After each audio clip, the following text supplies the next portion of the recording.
Nossa história não passa de uma série de ocorrências incríveis e todos nós podemos influenciá-la. Do nascimento de um império de 2000 anos ao fim de uma civilização florescente, do gênio criativo de um punhado de homens a uma revolução global, das mais sinistras visões totalitárias às guerras mais aterradoras, da resistência heroica de todo um povo à vontade inquebrantável de uma minoria, a mais pequena das nossas decisões influencia o futuro da humanidade.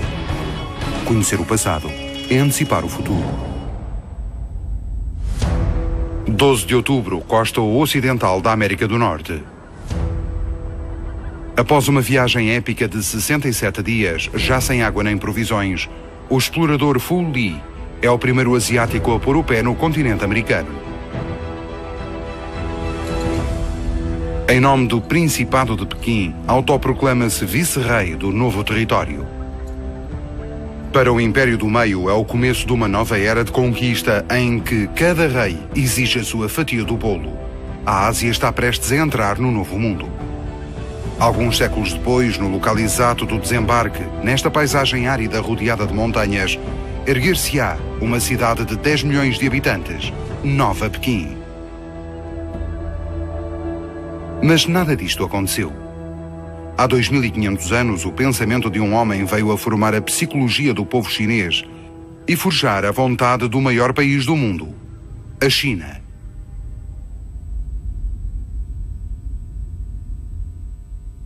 Há 551 anos antes da nossa era, na região de Lu, nasce Confúcio, numa família modesta.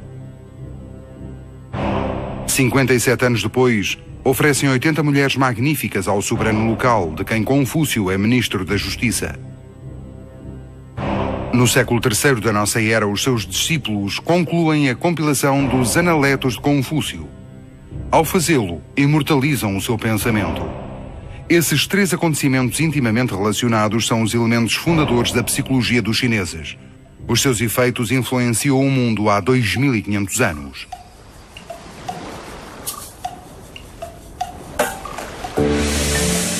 A China é um dos países mais antigos. Sobreviveu a milhares de anos, viu impérios vastíssimos erguerem-se e caírem, sofreu invasões de bárbaros vindos do norte e de europeus que lá chegaram por mar. As suas origens perdem-se nas brumas do tempo. As crónicas antigas esfumaram-se com o passar dos séculos.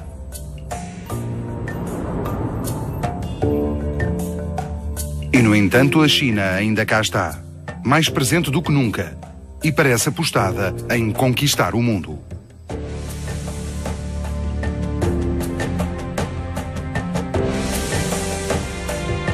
A nossa história passa-se há mais de 2500 anos, num tempo em que não existia o Império Romano, em que Alexandre Magno ainda não tinha nascido e a palavra China nunca fora proferida.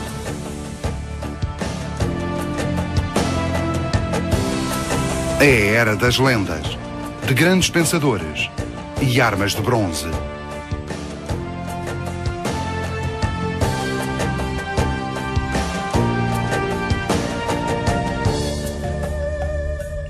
Nesta região do globo, entre os rios Amarelo e Azul, os seres humanos vivem desde que o mundo é mundo. Graças à abundância de água e terrenos férteis, a civilização pôde criar raízes e sustentar-se. Concentrada à volta de rios, uma população sempre crescente, tal como no Egito e na Mesopotâmia, teve de organizar-se rapidamente e formar hierarquias. Com o passar dos tempos, reinos, impérios e guerras seguiram-se uns aos outros. No período que nos interessa, a situação política na China é muito particular. O país está dividido em quase 200 mil estados, mais ou menos independentes e sob um regime político muito parecido com aquilo que o Ocidente experimentou na Idade Média. A rivalidade entre estados é intensa. As guerras entre senhores feudais não são raras. No meio, a flor central, um agrupamento de pequenos estados menos poderosos, é o coração do poder em constante esforço por manter o status quo. Tecnicamente, o país não está em guerra civil, mas quase. É uma altura muito especial, conhecida por período das primaveras e outonos. Bem-vindos à memória da humanidade. Aqui controlamos o tempo e comparamos milhões de ocorrências que usamos para alterar a história, vezes sem conta. Por exemplo, regressemos ao passado distante e exploremos os primeiros passos da civilização. A China foi o berço da civilização, mas não foi o único.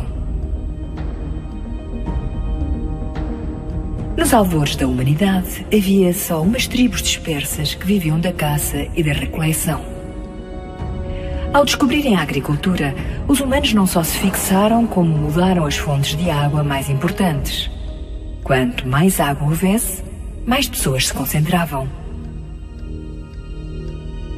Aglomeradas nas margens de rios, como o Nilo, o Eufrates, o Tigre ou o Amarelo, as pessoas viram-se obrigadas a organizar-se para gerir o uso da terra e da água. É assim que nascem as primeiras cidades e as primeiras administrações, e organizam-se os primeiros estados. Usaram-se os campos para produzir o suficiente para criar reservas. Uma parte da população especializou-se na guerra, outra nas artes, na ciência e na administração. Já não era só uma questão de sobrevivência, mas de construir, desenvolver, aprender. Da necessidade das pessoas viverem juntas, nasceram as primeiras grandes civilizações, mas também surgiram os primeiros grandes conflitos.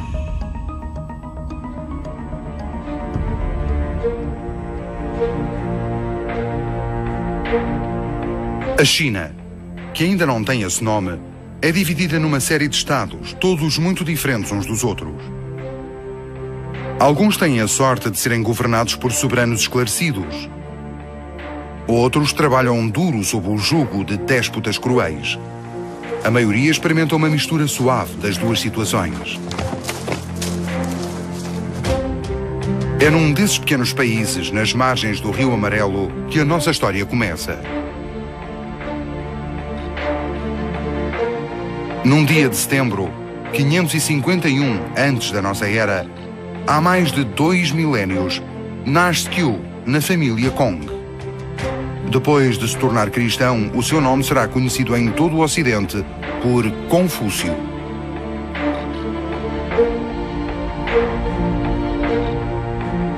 Aos 19 anos, escolhe o caminho da administração e torna-se intendente dos silos de cereais. Sobe gradualmente na hierarquia e torna-se ministro das obras públicas.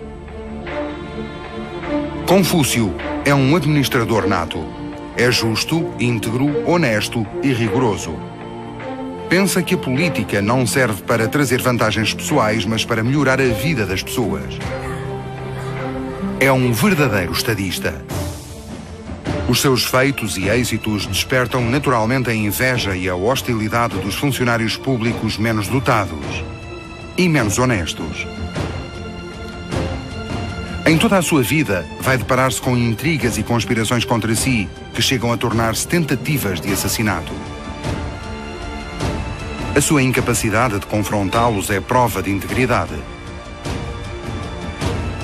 Quando já não o querem, prefere afastar-se e levar as suas doutrinas ao outro lado, em vez de embarcar em manobras políticas desonrosas.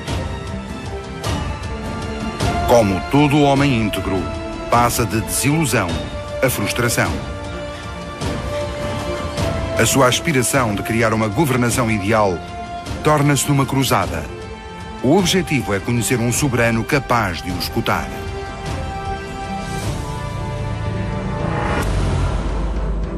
Os homens mudam consoante as dificuldades.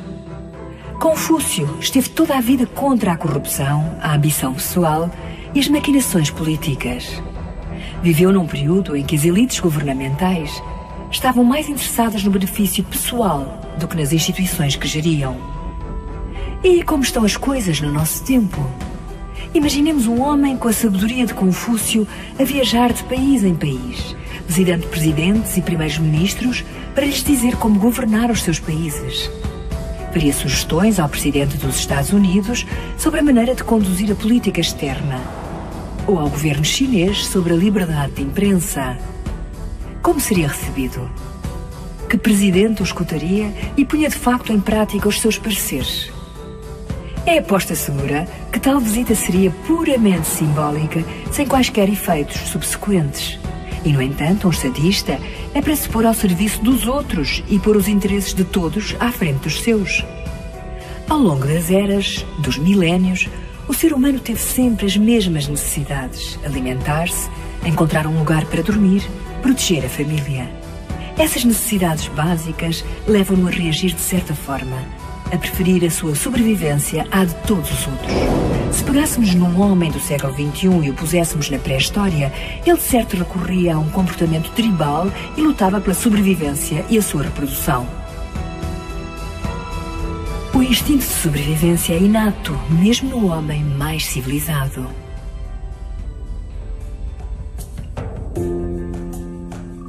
Acredita no homem.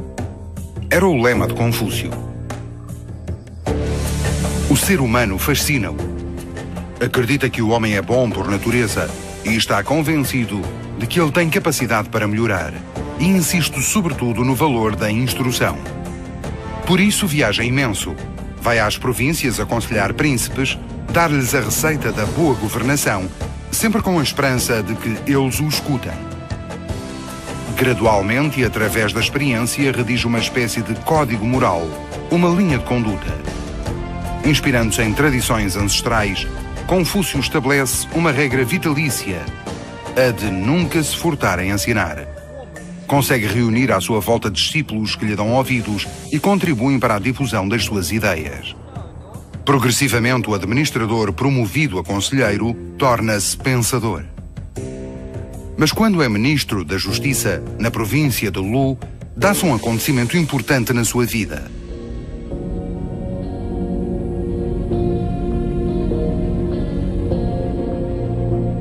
Como sempre, a sua administração traz estabilidade, moralidade e riqueza.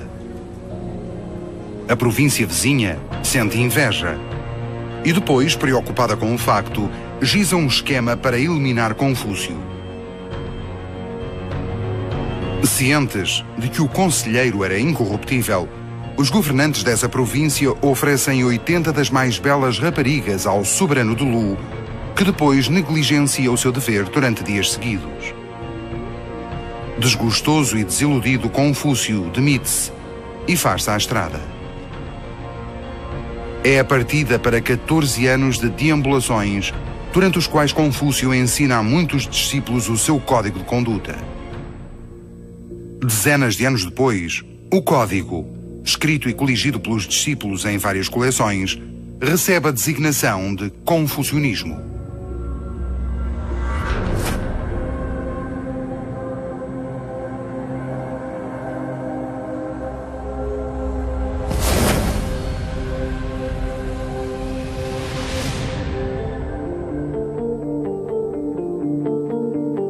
Acabamos de chegar a um ponto de viragem. Um ponto de viragem é um acontecimento muito importante, uma encruzilhada da nossa história em que o mundo tanto pode pender para um lado como para o outro. Desiludido com a atitude do seu senhor, Confúcio resolve demitir-se de um cargo importante e faz-se à estrada. Opta por manter-se fiel ao seu pensamento. Aos 57 anos, na maturidade, é importante fazer-se opções. Não há dúvida de que se trata de um ponto de viragem na vida do conselheiro. O que teria acontecido se Confúcio tivesse permanecido no tribunal de Lu, se tivesse posto de lado os seus valores e decidido aceitar a situação? Talvez o grande pensador tivesse regressado a casa, frustrado e caído em desgraça. Pior ainda, quando os inimigos o vissem a agarrar-se ao cargo, talvez tivessem escolhido um meio mais radical de se livrarem dele. Sem Confúcio para as defender, as suas ideias teriam de certo caído no esquecimento. A China de hoje seria muito diferente. Imaginem uma China em que o sentido de coletividade, tal como Confúcio desejava, tivesse sido substituído pelo individualismo, em que se tivesse dado primazia à felicidade do indivíduo e não ao bem coletivo. Teria sido impossível ao governo chinês usar o pensamento do filósofo para fazer o povo aceitar as atuais condições de trabalho. As multinacionais teriam escolhido outro país mais competitivo para deslocalizar as suas fábricas. Made in China seria frase muito menos proeminente do que é hoje. O atual equilíbrio do planeta seria totalmente diferente. Vamos um pouco mais longe. A própria China poderia nunca ter vindo a existir. Dividida numa série de numerosos reinos, cada um competindo com os outros, esta região do globo teria parecido a Europa da Renascença. E menos unidos, teriam sido menos abertos ao mundo externo.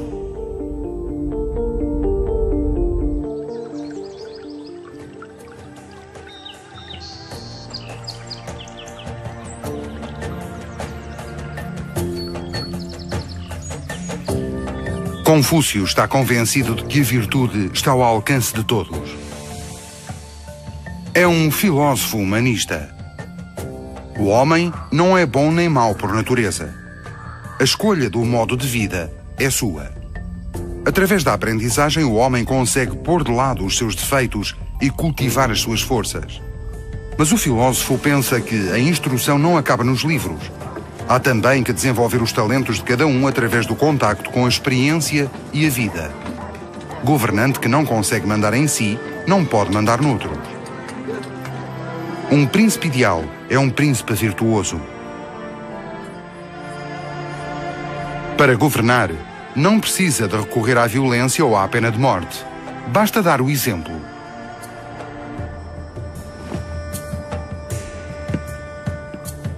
Governante que não consegue mandar em si, não pode mandar noutros.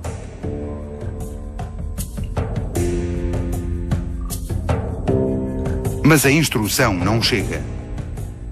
O ser humano também precisa de respeitar outros valores fundamentais: amor e respeito incondicional pelos pais e pela família.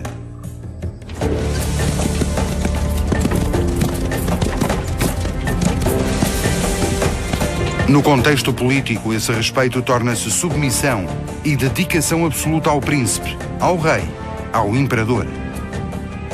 Este conceito de filiação, que Confúcio coloca no cerne de todas as relações humanas, é a pedra angular de todo o seu pensamento e vai influenciar a China nos 2000 anos seguintes. Após a morte do mestre, esse ensinamento será posto por escrito numa coleção intitulada Analectos, que sobreviveu até hoje.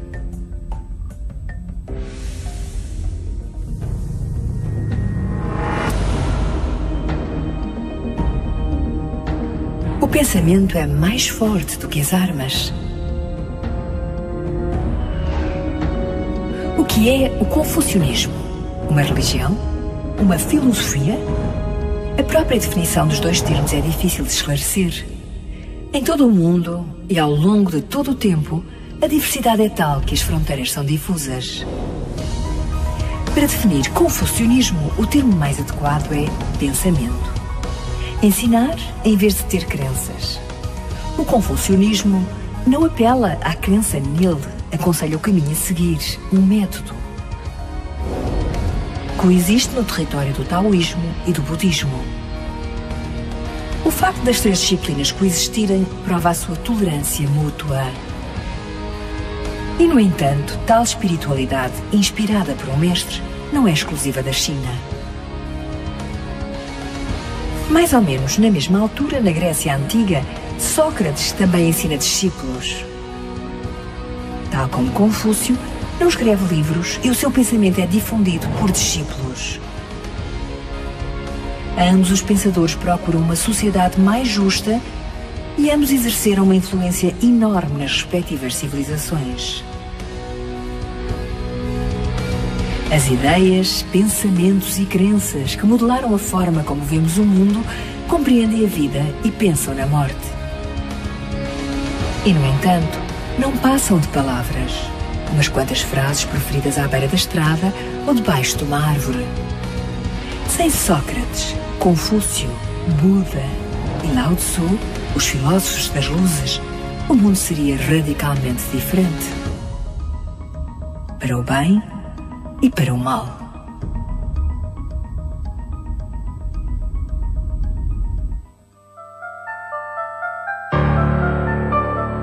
Há quase 2000 anos que os pensamentos de Confúcio têm sido um pilar fundamental da sociedade chinesa.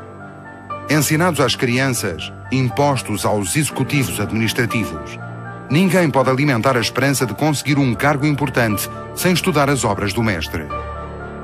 Um verdadeiro êxito das ideias do pensador, mas ironicamente, como muitas vezes acontece, ele não teve tal reconhecimento em vida. Escutado, respeitado, dado como exemplo, ele, no entanto, não é realmente seguido. Nenhum dos príncipes importantes que aconselha põe em prática as suas ideias. Todos escolhem do que ensina o que lhes interessa, mas ignoram o resto. Pelo que a importância atribuída ao pai e ao senhor é amplamente adotada e cultivada por reis e imperadores sucessivos. Os soberanos dão grande relevo a essa filosofia que dá primazia ao respeito pela autoridade e à obediência cega. Já o cultivo da própria pessoa, a instrução e a prática da virtude têm menos seguidores. Confúcio morre aos 72 anos e 72 discípulos sepultam-no numa simples campa rasa coberta de relva.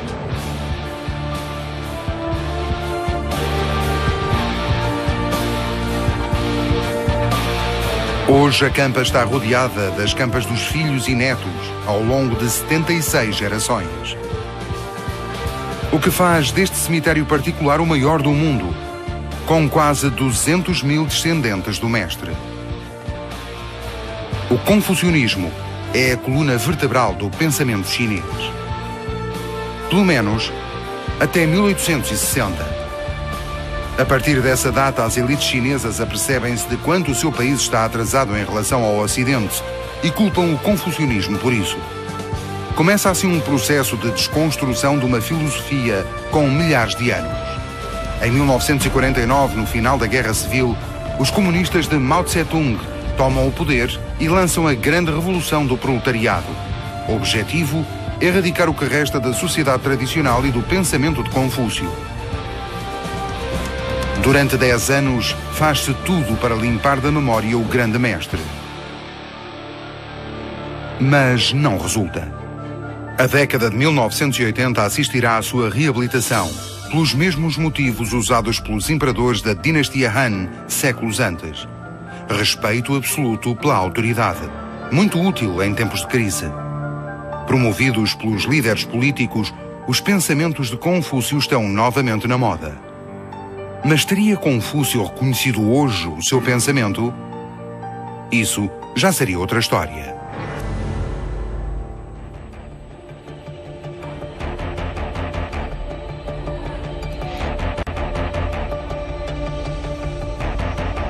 As ideias não morrem facilmente. Uma ideia, essa pequena centelha, por minúscula ou frágil que seja, pode abalar um reino ou provocar a queda de um império.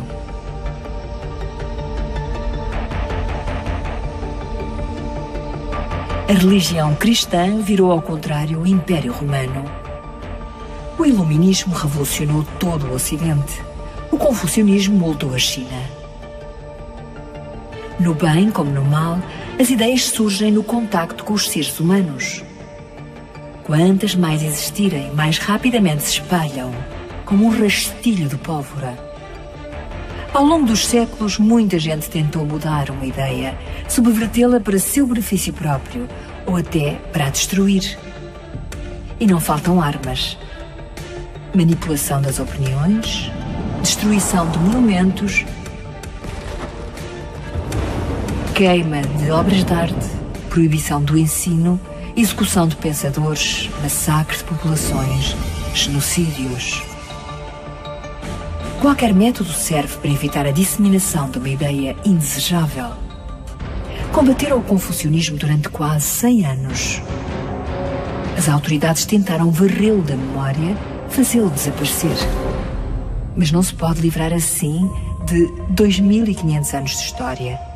queimando uns quantos livros. Depois de ser tomado como exemplo, Confúcio foi atacado.